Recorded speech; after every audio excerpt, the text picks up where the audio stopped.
Bonjour à tous, je fais cette petite vidéo pour répondre à une question qui m'est souvent posée.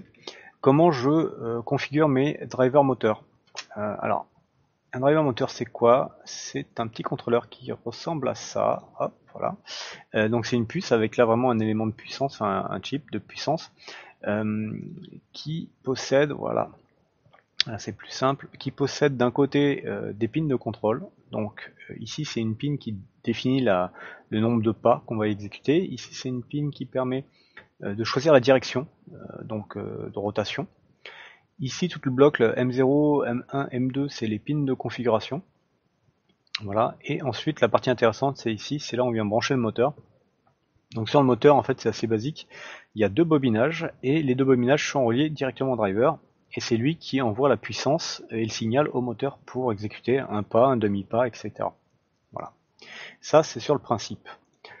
Ensuite, là je vais parler vraiment de manière particulière de la carte ramps.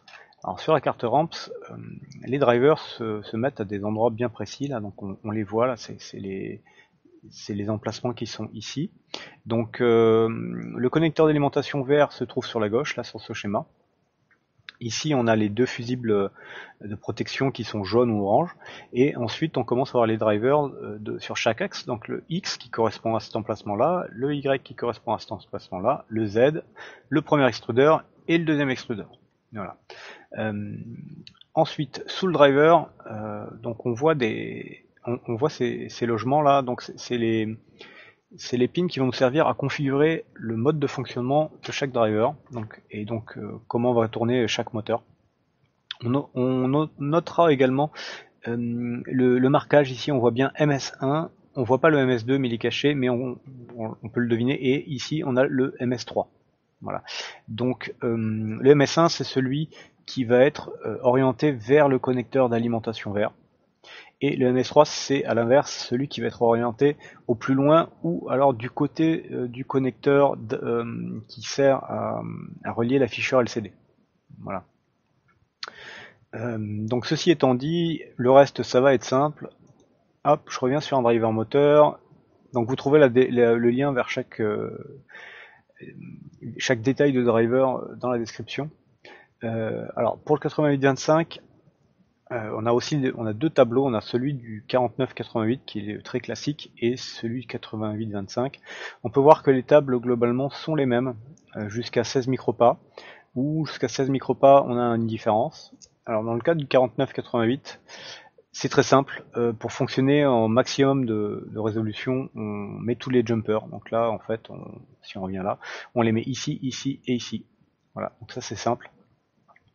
Dans le cas du 90-25, si on veut fonctionner dans le même mode de fonctionnement, il faudra seulement rajouter le MS3 et ne rien mettre sur les deux autres. Donc le MS3 c'est celui-là, hop, on mettra un jumper ici et sur les deux autres on ne mettra rien. Voilà. Et enfin, si on veut fonctionner en 32 micropas, il faudra tout mettre. Voilà. Maintenant, je vais passer aux deux autres modèles qui sont relativement connus, les TMC 2208 et les TMC 2100. Donc c'est à peu près pareil. Dans le 2208, on va utiliser principalement MS1 et MS2. Le 3 n'est pas utilisé. Voilà. Ou est laissé vide. Et là, je note que pour utiliser en fait le mode de fonctionnement 1/16e de micropas avec une interpolation à 256 micropas, alors ça je vais pas faire le détail, je reviendrai sur une prochaine vidéo là-dessus.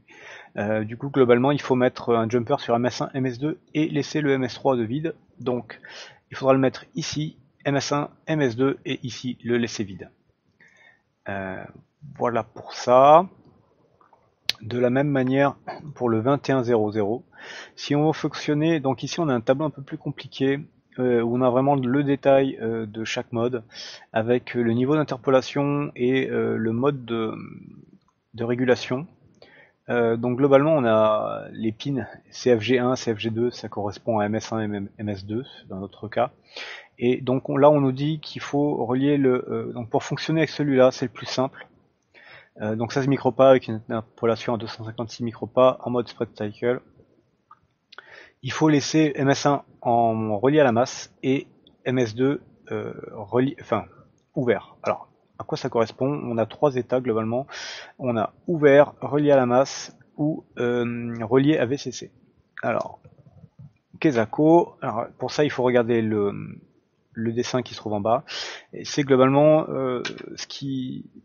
la manière dont est relié les différents jumpers ici au driver moteur, voilà, et tout ce qui vient s'y rattacher.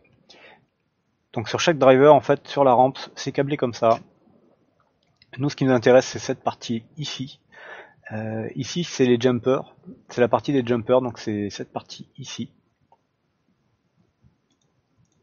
Voilà.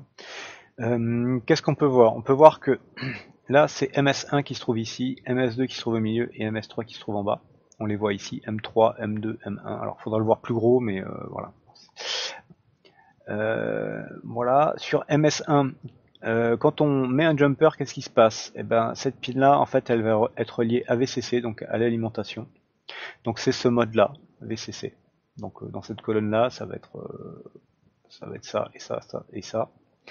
Lorsque on enlève le jumper ici, particulièrement ici, on voit que la pin là, elle est reliée à la masse. Donc c'est ce mode-là, avec GND ici, ici et ici. Et enfin, alors là du coup c'est valable que sur les autres pins. Si les autres pins on ne met pas de jumper ou de cavalier, en fait elles sont laissées ouvertes. Donc c'est le mode open. Voilà. Donc dans le cas de ce driver là, avec la carte ramps, le plus simple c'est d'utiliser ce mode là. Pourquoi?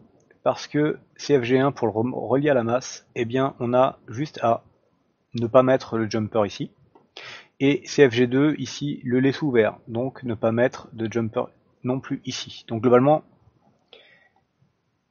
pour faire simple, il faut retirer tous les jumpers, donc laisser tous ces emplacements là ici vides, et vous fonctionnerez dans ce mode là. Ça c'est vraiment le truc le plus simple à faire marcher. Dans le cas de ce mode là, c'est un peu plus compliqué dans le sens où il faut dessouder cette résistance ici pour pouvoir en fait le laisser ouvert. Voilà. Donc ça je vais pas trop en parler. Voilà. Donc avec ça en fait, avec toutes ces infos là, vous devriez quand même pouvoir configurer vos drivers pour que ça fonctionne dans le mode que vous désirez, et aussi localiser facilement les pins de configuration. Et là, enfin, c'est l'endroit visiblement où c'est pas très clair pour tout le monde, donc j'espère avoir clarifié cette partie là.